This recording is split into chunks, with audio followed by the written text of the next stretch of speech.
ব্যস্ত সকালে ঘুম থেকে উঠে কি নাস্তা বানাবেন ভেবে পাচ্ছেন না? তাহলে খুবই অল্প উপকরণে এই মজাদার নাস্তাটি বানিয়ে নিতে পারেন। আসসালামু আলাইকুম এভরিওয়ান, সবাই কেমন আছেন? আশা করি সবাই অনেক ভালো আছেন। এবার আমি দেখেন একটা বল নিয়ে নিয়েছি, এখানে দিয়ে দিচ্ছি আমি 1 কাপ পরিমাণ চালের গুঁড়া। এরপর দিয়ে দিচ্ছি আমি স্বাদ মতো লবণটা দিয়ে এবার দিয়ে নিচ্ছি আমি 1 চামচ চিনি। চিনিটা আসলে মিষ্টি হবে না, এই নাস্তাটির স্বাদটা অনেক বেশি বাড়িয়ে দিবে। যে বা যারা এই মুহূর্তে আমার ভিডিওটি ক্লিক করেছেন, প্লিজ একটা লাইক দিয়ে ভিডিওটি কন্টিনিউ করবেন। এবার আমি দেখেন সমস্ত উপকরণগুলি আমি হ্যান্ড উইচের সাহায্যে খুব ভালো করে মিশিয়ে নিয়ে নিচ্ছি। আমার এই চ্যানেলে যদি কোনো নতুন বন্ধু ভিজিট করে থাকেন তাহলে প্লিজ একটা সাবস্ক্রাইব করে আমার পাশেই থেকে যাবেন। এবার আমি দেখেন নর্মাল পানিটা খুবই অল্প পরিমাণে দিয়ে আমি ব্যাটারটা তৈরি করে নিয়ে নিব। এটা আসলে যত বেশি আপনারা এভাবে হ্যান্ড উইচের সাহায্যে মিশিয়ে নেবেন, ব্যাটারের থিকনেসটা যত বেশি সুন্দর হবে, নাস্তাটি তত বেশি খেতে মজার হবে এবং কি সুন্দর হবে। ভিডিওতে কথার মাঝে যদি কোনো রকম ভুল হয়ে যায় তবে ক্ষমার দৃষ্টিতে দেখবেন। দেখেন এটা আমি হ্যান্ড উইচের সাহায্যে খুব ভালো করে সুন্দরভাবে নিয়ে নিচ্ছি অল্প অল্প পানি দিয়ে। এবার আমি এটা 10 মিনিটের জন্য রেস্টে রেখে দেব, যাতে করে এই চালের গুঁড়াটা খুব ভালোভাবে মিশে যায়। চলে আসলাম আমি 10 মিনিট পর।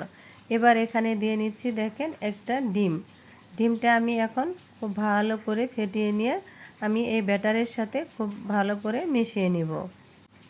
নাস্তাটি বানানো আসলে খুবই সহজ, খেতে অনেক মজার। আপনার হাতে যদি মাত্র 10 মিনিট সময় থাকে তাহলে আপনিও বানিয়ে নিতে পারবেন। এবার দিয়ে দিচ্ছি আমি দেখেন বেকিং পাউডার 1/2 চামচ পরিমাণ। বেকিং পাউডারটা দিয়ে আমি খুব ভালো করে হ্যান্ড উইচের সাহায্যে মিশিয়ে নিয়ে নিচ্ছি। এবার আমি এখানে দিয়ে দিব 1 চামচ ঘিটা আসলে আমরা তো নাস্তাটা বাচ্চাদের জন্যই তৈরি করে থাকি। ঘিটা বাচ্চাদের ব্রেনের জন্য অনেক উপকারী, সেই জন্য আমি আসলে ঘিটা নেওয়ার চেষ্টা করি। এখানে আপনারা সাদা তেলটাও নিয়ে নিতে পারেন, এতে কোনো সমস্যা নেই। এবার এটা খুব ভালো করে মিশিয়ে নিয়ে নিচ্ছি দেখেন। এবার আমি ব্যাটারের থিকনেসটা দেখিয়ে দিচ্ছি। দেখেন ব্যাটারের থিকনেসটা ঠিক এরকম হয়েছে।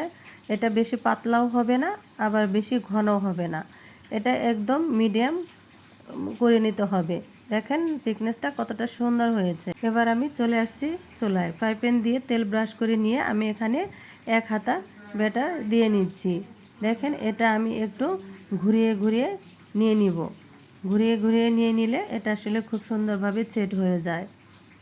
বাসায় যদি আসলে কোনো মেহমান এসে পড়ে হুটহাট, এটা আপনারা বিকেলের নাস্তা হিসাবেও এটা মেহমানদের জন্য মেহমানদারি করতে পারবেন। দেখেন কতটা সুন্দর হয়েছে। আমি এখন নামিয়ে নিচ্ছি। এরকম করে আমি প্রত্যেকটি নাস্তা বানিয়ে নিব। সবগুলো নাস্তা আমার রেডি হয়ে গেছে।